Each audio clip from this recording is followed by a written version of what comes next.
Adriani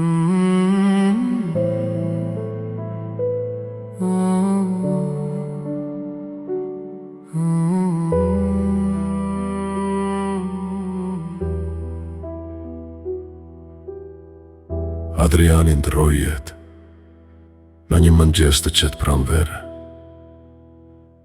Nuk pati zhurmë, nuk pati dhimbje të madhe në fytyrë.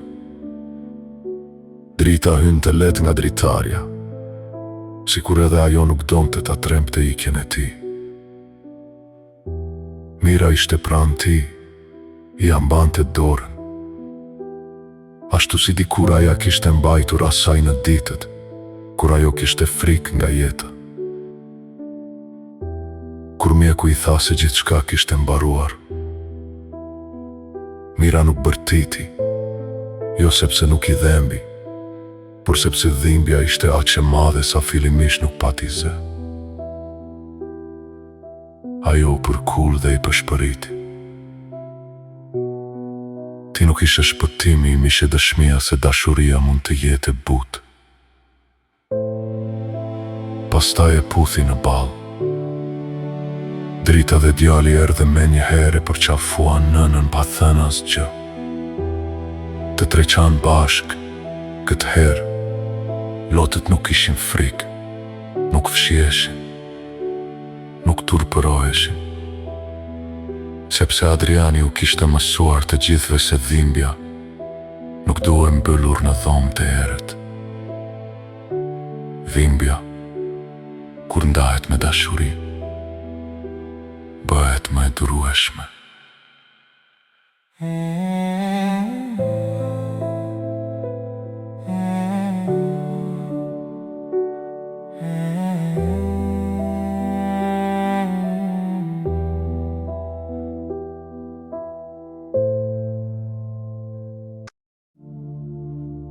Varrimi i Adrianit ishte i thjeshtë, ashtu siç kishte qenë edhe vetaj. Nuk ishte fjalime të mëdha, por kishte shumë njerëz që kishin ndjerë mirësinë e tij në mënyra të vogla. Një grua nga qendra, dritare, erdhi dhe i tha Mirës: "Ai më dha një herë një karrige kur unë nuk isha fuqi të qëndroja në këmbë.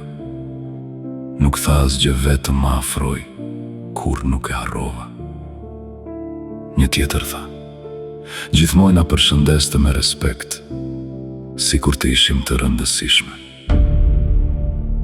Mira kuptoi se njeriu nuk lë gjurmë vetëm me vepra të mëdha. Donjëherë gjurmët më të thella lihen me gjeste të vogla që i japin dikujt dinjitet.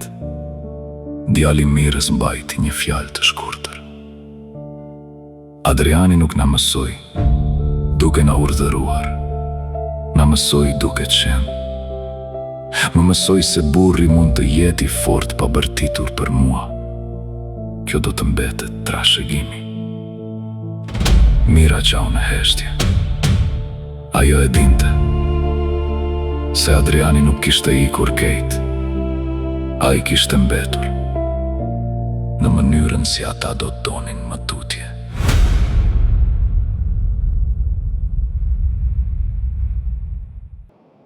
Pas vdekjes së Adrianit, shtëpia u bë shumë e heshtur. Karriga e tij pranë dritares dukej sikur e priste ende. Filçani që përdorte çdo mëngjes mbeti për disa ditë në raft, pa e prekur askush. Mira e shikonte dhe ndjente një boshllëk që nuk i ngjante asnjë boshllëku tjetër. Kjo humbje ishte ndryshe nga të parat. Nuk vinte nga padrejtësia, as nga dhuna, as nga braktisja. Vinte nga dashuria që kishte qenë e mirë dhe që tani mungonte. Kjo bënte dhimbjen edhe më të pastër, por jo më të lehtë. Një natë, Mira ul në karrigën e Adrianit. Për herë të parë pas shumë vitesh, ndjeu frikën e vetmisë. Jo atë vetmi të vjetër që kishte përjetuar mes njerëzve, por vetminë e një zemre që kishte pasur shoqëri të mirë Dhe tani duaj të mësonte të ecte pa të. Ajo mori fletorën dhe shkroi: dashuria e mirë nuk të lë bosh, të lë të pasur me kujtime, edhe kur të dhem mungesa. Pastaj, qau gjatë.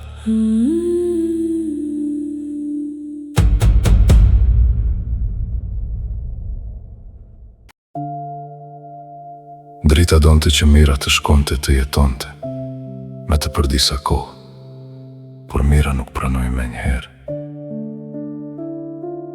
Nuk dua të iki nga kjo shtëpi vetëm se më dhemb, tha ajo. Kjo shtëpi nuk është vetëm vendi ku ai mungon, është edhe vendi ku ai ka qenë. Drita e kuptoi, nuk e detyroi, vetëm i tha: atëherë do të vi shpesh. Djali gjithashtu vinte çdo fundjavë, rregullonte gjëra që nuk kishin nevojë të rregulloheshin. Vetëm për të qëndruar pranë saj, një ditë, Mira e vuri re dhe qeshi. Apo rregullon atë raft për të tretën herë. Ai u skuq pak, po më duke i shtrembër. Rafti është mirë, birti po kontrollon nëse jam mirë unë. Ai uli kokën, po, Mira përqafoi. Nuk jam mirë çdo ditë, por nuk jam vetëm, kjo mjafton për tani. Djali ja puthi bolin. Ai kishte mësuar nga nëna se kujdesi nuk është të heqësh dhimbjen, është të mos e lësh tjetrin, vetëm me të.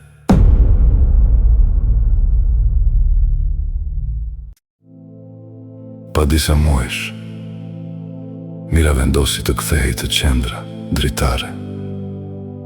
Gratë pritën me përqafime të gjata. Askush nuk i kërkoi të fliste menjëherë. Askush nuk i tha të ishte e fortë. Vetëm i lan vendin e saj të zakonshëm pranë dritares. Pas takimit, një grua e re ju afrua dhe i tha: mendoja se ju, pas gjithë atyre që keni kaluar, nuk thyheni më. Mira buzëqeshi me trishtim. Njeriu nuk shërohet, që të mos thyet kur shërohet që kur të thyet. Të di të mos e urrej veten për këtë. Gruaja e dëgjoi me vëmendje.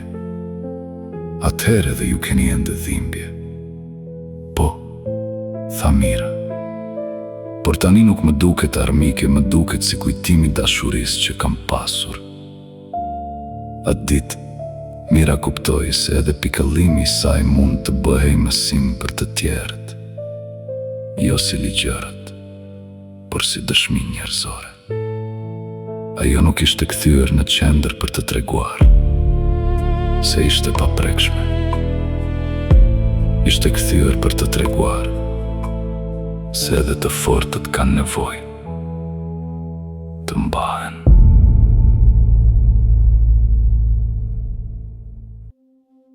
Mira filloi të shkruante librin e fundit.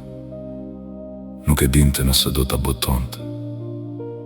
Në fillim e quajti vetëm Fletorja e mbrëmjeve, sepse shkruante zakonisht kur dielli perëndonte dhe shtëpia mbushej me atë heshtjen e butë që vjen pas një ditë të gjatë.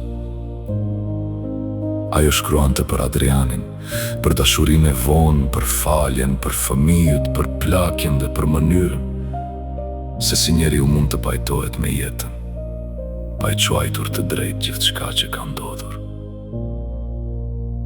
Në një faqe shkroi: nuk dua t'i falënderohem dhimbjes. Dhimbja nuk meriton falënderim.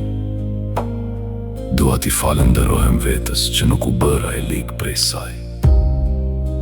Dua t'i falënderohem atyre që më deshën pa më kërkuar të harroj. Dua t'i falënderohem jetës që, edhe pas shumë netësh, më dha disa mëngjese të buta. Kur Drita e lexoi këtë faqe, i tha: nën, këtë duhet të jetë libri yt i fundit. Mira pyeti: pse? Sepse tingëllon si paqe.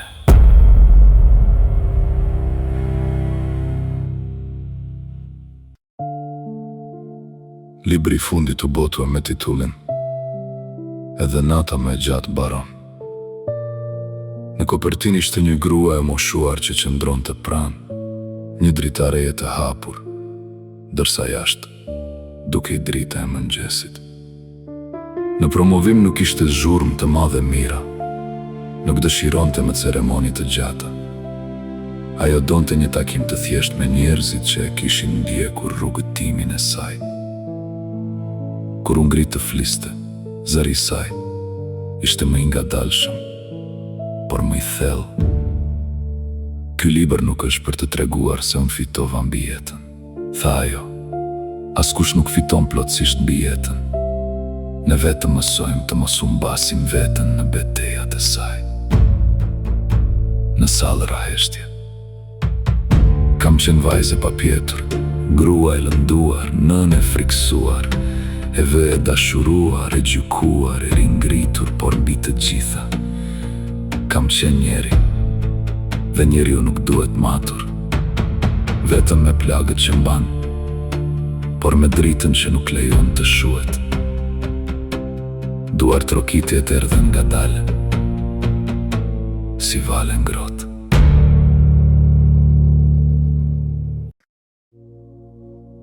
Pas promovimit, një vajzë e re ju afrua, mirës me librin në dorë. A mund të më shkruani një dedikim? Pyeti ajo. Si quhesh? E pyeti Mira. Lira. Mira buzëqeshi. Emër I bukur të kujton lirin. Vajza uli sytë. Prandaj dua ta nderoj jetën time sepse kam emrin Lira, por nuk ndihem me lirë. Mira pa me kujdes. Ajo e njohu me njëherë atë zëri njeriu që është në prag të një vendimi. Në faqen e parë të librit, Mira shkroi. Për lirën. Mos prit të bëhesh pa frikë për të zgjedhur jetën tënde. Donjëherë liria fillon duke ecur me frikën për dorë. Vajza lexoi dhe qau. A do të bëhet më mirë? Pyeti. Mira ja ktheu librin. Po, nëse nuk e lë vetën dhe nëse nuk e quan ka fazën fat. Kjo fjali u bë për lirën fillimi I një rrugë të re.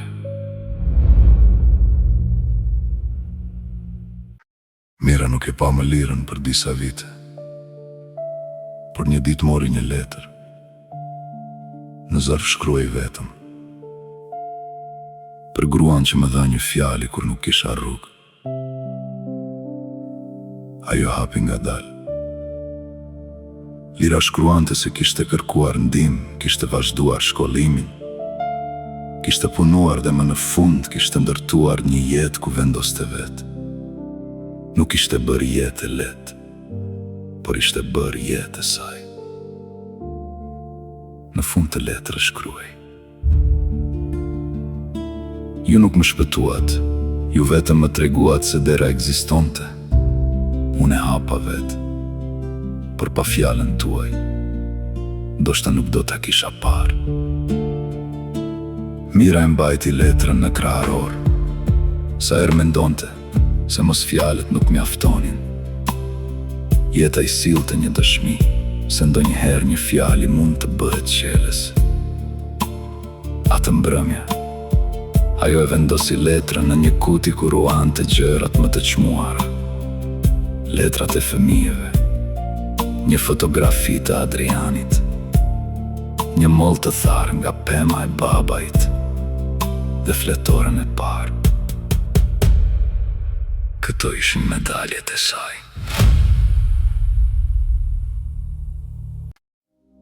Vitet kaluan dhe Mira u bë gjyshe e dashur. Një përit dhe mbesat e thërisnin, nana Mira. Ata nuk e njihnin gruan që dikur kishte qarë në heshtje.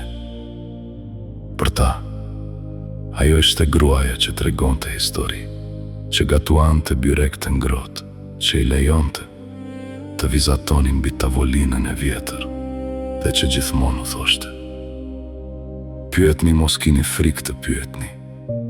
Një ditë, njëri nga një përit e pyeti: Nana Mira, pse thua gjithmonë të pyesim? Ajo buzëqeshi. Sepse shumë dhimbje në këtë botë kanë filluar kur njerëzve nuk u është lejuar të pyesin. Fëmia nuk e kuptoi plotësisht, por e mbajti mend. Mira u tregonte për ralla, jo për princesha që prisnin shpëtim, por për vajza që gjenin rrugën, për djemë që mësonin butësin, për shtëpime dritare dhe për njerëz që kërkonin falje para se të ishte tepër vonë. Drita një dit i tha: ti po rrit një brez të tërë me histori ndryshe. Mira qeshi, atëherë kam bërë diçka të mirë.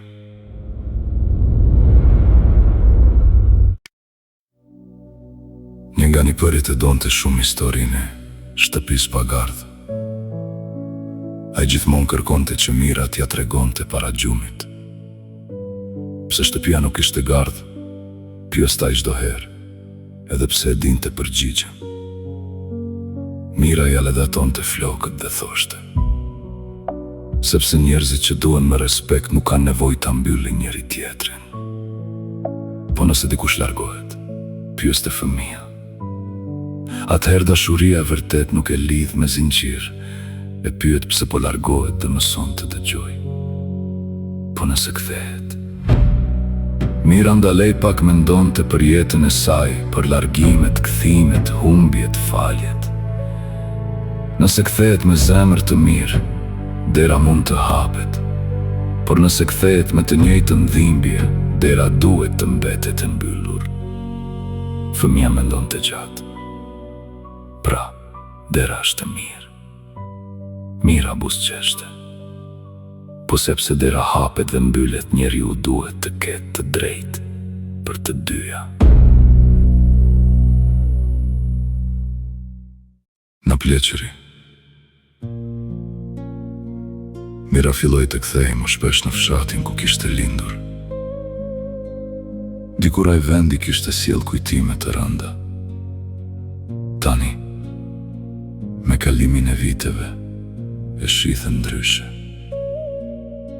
Rrugët ishin të njëjta, por ajo nuk ishte më e njëjta. Një ditë, shkoi te shtëpia e vjetër. Ishte braktisur, me murët e qara dhe me obor të mbuluar nga bari. Pema e mollës ende qëndronte aty, me vjetër por gjallë. Mira ju afrua dhe preku trungun, sa gjëra ke parë, përshpëriti.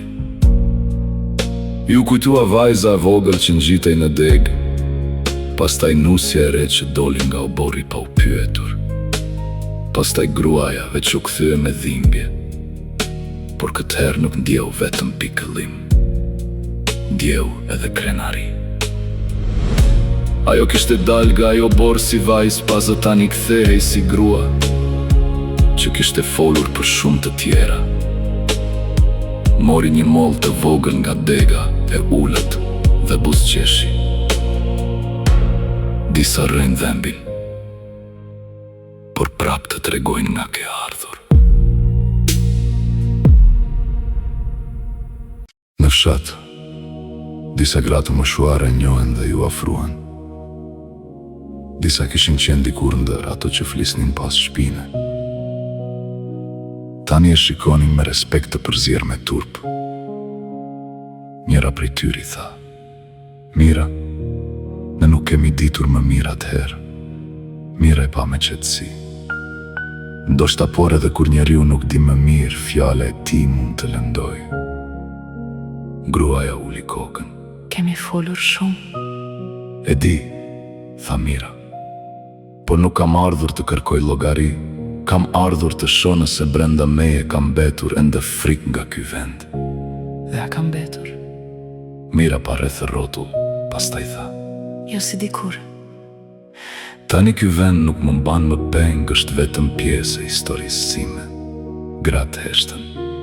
Njëra prej tyre, më e moshuara, tha: Ti dole me forcën e.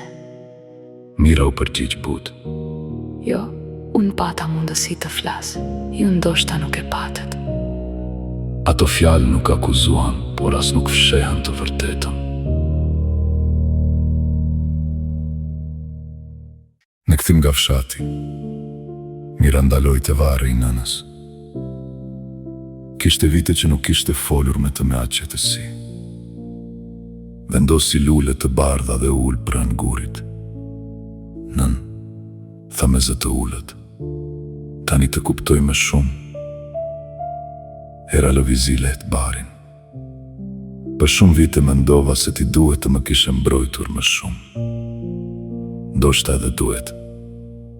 Por tani e di se edhe ty nuk të kishte mbrojtur askush. Ti më dhe aq sa kishe. Lotët e tua dit ishin gjuha jote vetme. Mira preku fotografinë e vogël mbi gur. Unë fola edhe për ty. Ndoshta ti nuk e dëgjove me vesh, por dua të besoj se shpirti yt e ndjeu.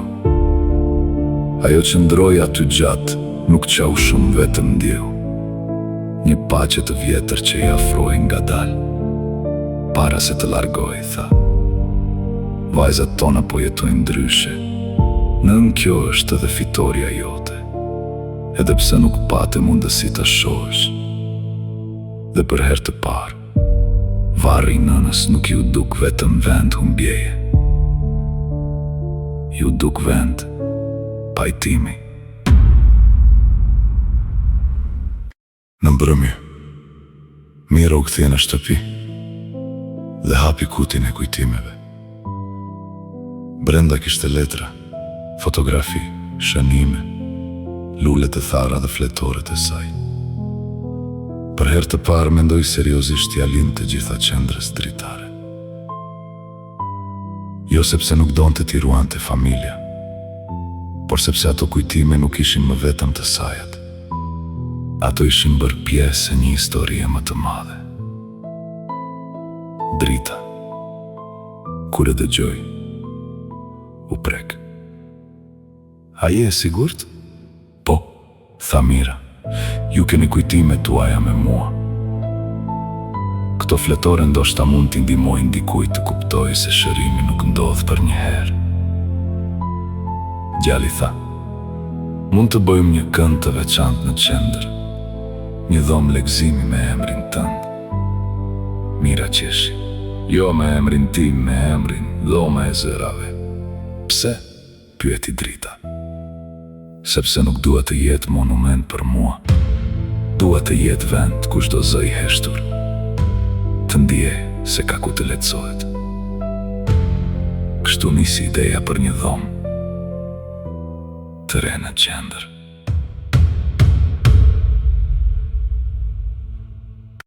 Dhoma e zërave. U hap disa muaj më vonë. Ishte një hapësirë e vogël me rafte librash, karrige të rehatshme, një tavolinë shkrimi dhe një dritare të madhe nga ku hinte drita e mëngjesit. Në mur nuk ishte fotografi të mëdha të Mirës, kishte vetëm një fjali të saj. Kur zëri del nga frika, nuk bëhet zhurmë, bëhet dritë. Gratë mund të hynin aty për të lehtësuar, për të shkruar ose vetëm për të ndenjur në heshtje. Në tavolin kishte gjithmonë fletore të zbrasta dhe lapsa. Në faqen e parë të çdo fletoreje shkruaj. Shkruaj vetëm aq sa mundesh. Edhe një fjali është fillim. Mira hyri në dhomë ditën e hapjes dhe për një qast nuk foli preku tavolinën, pastaj dritaren. Kjo është më shumë se dhomë, tha ajo. Djali e pyeti, çfarë është? Mira pa gratë që hynin ngadalë me sy të lagur. Është vendi ku heshtja më në fund merr karrige dhe ulet për të folur.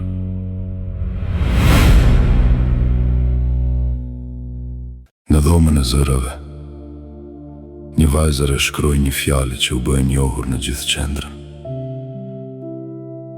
Nuk dua të bëhem më e fortë për të duruar më shumë.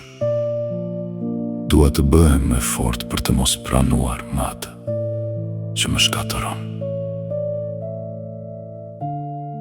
Mira lexoi dhe qëndroi gjatë para asaj fletëreje. Ajo fjali përmblidhte shumë nga ajo që kishte dashur të thoshte gjithë jetën. Sa shumë njerëz e keq kuptonin forcën, sidomos forcën e grave. U thoshin të ishin të forta, por shpesh nën kuptonin. Duro, hesht, mos prish punë, mos e trazo familjen, mos e turpëro shtëpinë. Por forca e vërtet nuk është të pranosh çdo plagë. Forca e vërtet është të dallosh kur durimi është kthyer në burg. Mira e kopjoi fjalin në fletoren e saj të fundit dhe pranë saj shkroi: brezi i ri po e thot më qartë se edhe kjo më jep shpresë. Ajo e dinte se puna e saj nuk ishte qenë e kot. Zërat po shumoheshin, dhe kur zërat shumohen, frika zvoglohet. Një ditë, Sokoli ndërroi jetë. Lajmi erdhi i qetë, pa tronditje të madhe, por me një peshë të çuditshme. Mira u ul për disa minuta pa folur. Nuk djeu gëzim, nuk djeu as atë dhimbje të thellë që kishte ndier për Adrianin. Djeu vetëm mbylljen e një kapitulli të rëndë. Drita e pyeti: A do të shkosh në Varin? Mira mendoi gjatë. Po, thame në fund. Jo si gruaja që dikur u lëndua prej tij, por si njeri që nuk dëshiron ta mbyllë jetën me hidhërim. Në Varim, ajo qëndroi pak më larg, nuk bëri skena, nuk foli shumë. Kur njerëzit e panë, disa u habitën. Ajo nuk shkoi për ta bindur askënd se kishte falur. Shkoi sepse nuk donte që urrejtja të kishte fjalën e fundit në zemrën e saj. Pas varrimit, Drita i tha: Nuk e di si munde. Mira u përgjigj: Nuk shkova për të shkova, për paqen time. Donjëherë largimi përfundimtar i dikujt nuk të çliron, të çliron vendimi që të mos e mbash më brenda.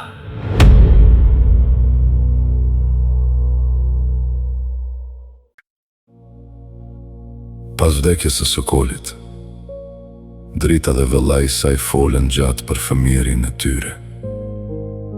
Tani ishin të rritur dhe mund t'i shikonin kujtimet me më shumë qartësi.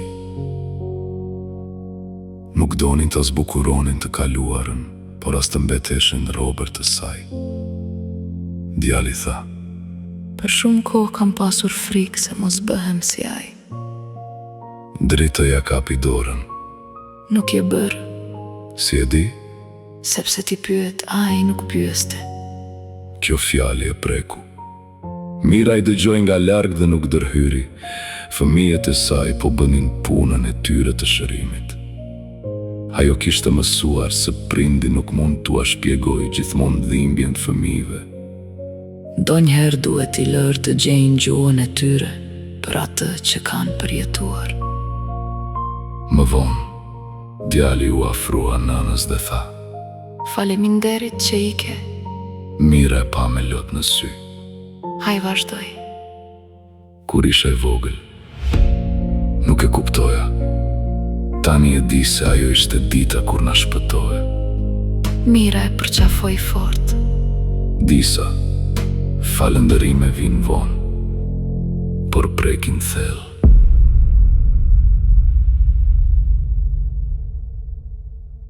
Mira filloi të lodhej më shumë. Trupi i saj, pas kaq shumë vitesh pune, vuajtjeje, udhëtimesh dhe emocionesh kërkon të pushim. Ajo nuk e luftoi plagjen, nuk u zemërua me rrudhat as me hapin më të ngadalt. Për të, çdo rrudh ishte dëshmi se kishte jetuar. Një ditë, Besa e vogël ja preku fytyrën dhe pyeti: Nana Mira, pse ke vija këtu? Mira qeshi: Këto janë rrugët nga ku kanë kaluar lotët dhe buzëqeshjet e mia. A dhe mbin? Jo më, tha Mira. Dikur disa kanë dhembur, tani janë vetëm harta ime. Fëmia e pa me habi. Harta për ku? Mira e mori në prerë për të gjetur rrugën nga dhimbjat e paqja. Besa nuk e kuptoi plotësisht, por i puthi faqen. Mira mbylli syt, sa e çuditshme ishte jeta. Dikur fytyra e saj ishte mbuluar nga lotët e fshehur, tani të njëjtat gjurmë putheshin. Ka një fëmijë që nuk e njihte frikën. Kjo ishte mrekulli e heshtur.